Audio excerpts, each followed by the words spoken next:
Let me show you how you can diagram questions. Now I have a simple question here. Do you like sour candies? And no need to answer that. The first thing that we do when we diagram it is we basically just turn it into a regular statement. So let's diagram this, and we're going to start with you here. Okay, so that's going to be our subject. And then we combine the two verbs here. Often the helping verb comes before the main verb. Notice that we keep the capital as before. So you do like candies. Okay, so candies is our direct object. There we go. And we're just going to add our adjective underneath the line. So as you can see then, we turn this into a statement, which looks a little bit funny because there's no way in sentence diagramming to show punctuation. And then the main things to remember are to make sure that the capital is still there. And we also need to make sure that any helping verbs that may come before the subject are combined with the main verb. The next thing to know something about is interrogative pronouns, because diagramming these are often used to create questions. Diagramming interrogative pronouns can be quite tricky. And I'm going to show you all of these in order here so you can really see what this looks like. So bear with me here. All right, so our next sentence then is going to be, who ate my chocolate bar? Okay, so who ate my chocolate bar? And in this case, we're going to put who at the very front. Okay, so who ate, and then bar, and then of course my underneath, as well as chocolate.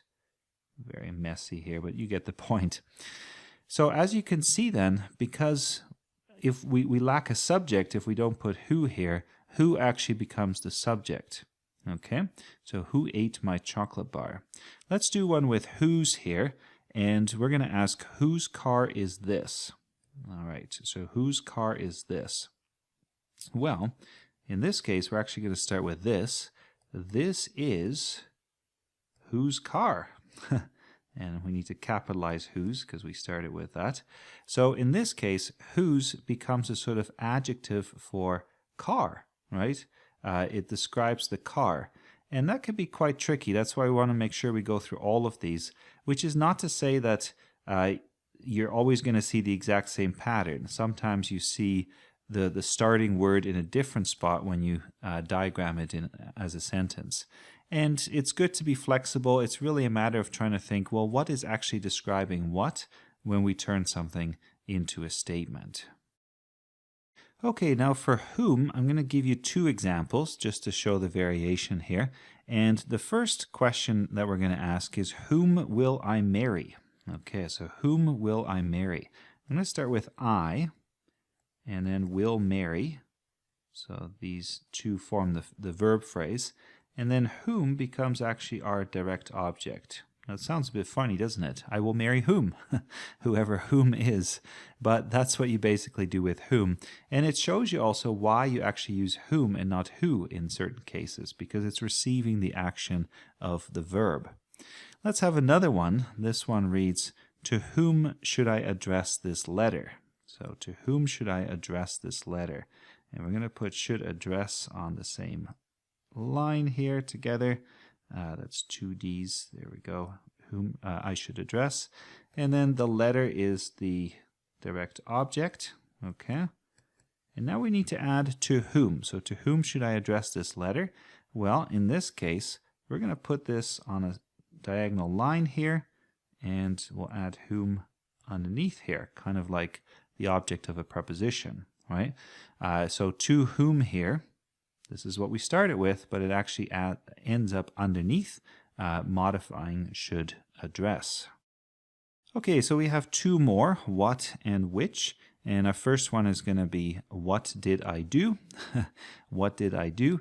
And here as well, we end up with that starting word ending towards the back of our diagram. So I did do what, right? And notice that we capitalize what. So as we turn it into a statement, what did I do becomes I did do what. One more here. This one is for which. And again, I want to emphasize that it always depends on the sentence, right? So don't assume that when you see what or which or whom, it's always going to be exactly the same. You kind of have to figure out what is modifying what. So this question reads, which shampoo should I buy? Okay, so I should buy. It's almost like we're answering the question. Okay, so I should buy shampoo. And which shampoo? So we're going to put which, kind of like an adjective to describe shampoo. It's not always going to be an adjective, right? But in this case, that makes sense. So I should buy which shampoo. The last thing I'd like to point out is that there are also some questions that start with adverbs. And these adverbs include how, and when, and where, and why, right? So we want to watch out for those. And typically when we have one of these adverbs to start the question, we end up diagramming this with the verb. Let's look at an example here. Our sentence will read, where will the grad ceremony be? Okay, so let's diagram where will the grad ceremony be. I'm going to put ceremony on the line here. That's our subject. And it has a couple of descriptors here. So the grad ceremony. Then we're going to put our verb underneath. Beside it, so will be, and now we're going to take where and stick it underneath the verb, right? Because adverbs tend to describe the verb quite often, and so this is describing the place where it will be. Where will it take place? Well, where? That's where it will be. So in this case, where will the grad ceremony be becomes the grad ceremony will be where, in a sense.